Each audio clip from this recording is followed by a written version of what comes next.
This particular engine, I've replaced the valve seat. Well, one of the problems with the Yanmar 1GM10 engines is that the exhaust valve seat in the cylinder head tends to rust away while the engines are winterized and not being used. Quite severe rusting from all the salt water that's about. A new cylinder head is around about £700 in Britain, which is a lot of money. Now, I had a look into seeing if I could replace just the valve seat, which would mean a little bit of machining, which I wasn't frightened of. I've done this job twice now. There wasn't an off-the-shelf valve seat available that could be used to fit. So I bought this length of valve seat material from Gosney Engineering in Essex, and it cost me about £100 for about 10 inches of the stuff. It measures 1.417-ish in inches. That's just about 36 millimeters. So I reckon it will have been 36 millimeter stuff that I bought, but I can't really remember. I've done the job twice now, quite successfully. The first time I mounted the cylinder head in my 4-jaw chuck, which was quite difficult. And I did that because I was too lazy to put the faceplate on the lathe and get some clamps. But with hindsight, it would have been far easier to do on the faceplate. So the second time I did it on the faceplate, and it was a much easier job. Made it about a 2 thou interference fit. Then I pressed the piece of blank into the cylinder head, and I ground it roughly to shape with a die grinder, and then I just trimmed it out with a valve seat cutter. And the engine's been working perfectly. Unfortunately, I did this some time ago, and I've lost the footage of the job being done. But I have got a picture here of the cylinder head once it was done, and I'm just posting this in case anybody else is inspired to try and save £700.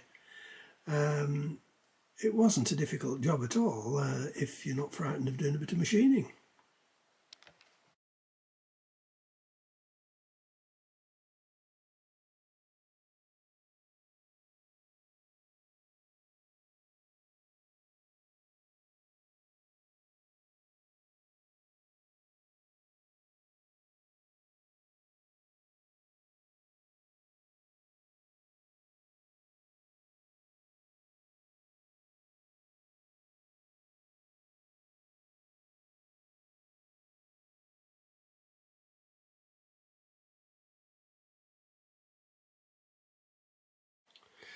I've done this job twice now, quite successfully.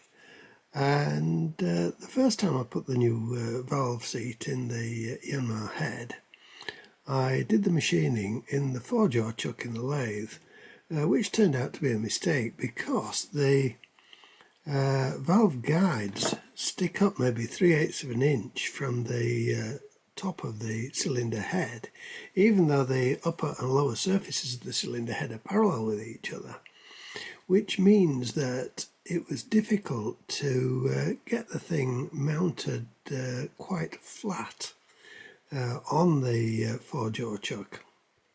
I used bits of packing and messed about. And the second time I did it in the faceplate, and it was much easier.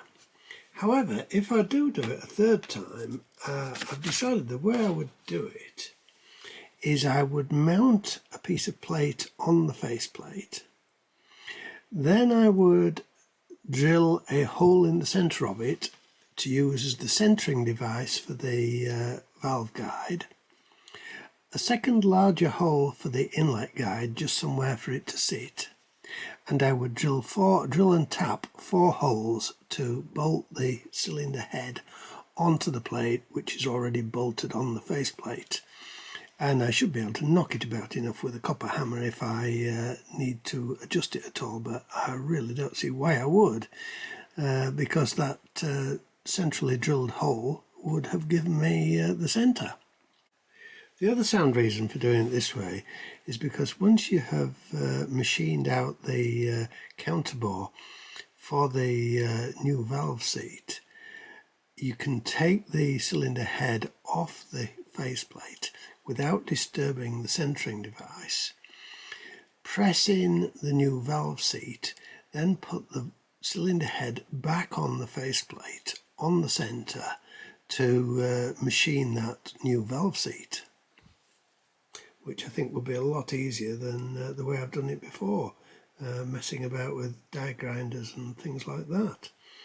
I'm posting this just in case these ideas help anybody, and if they do help you, I'd really appreciate it if you'd subscribe to my channel. It doesn't cost you anything and it helps me out.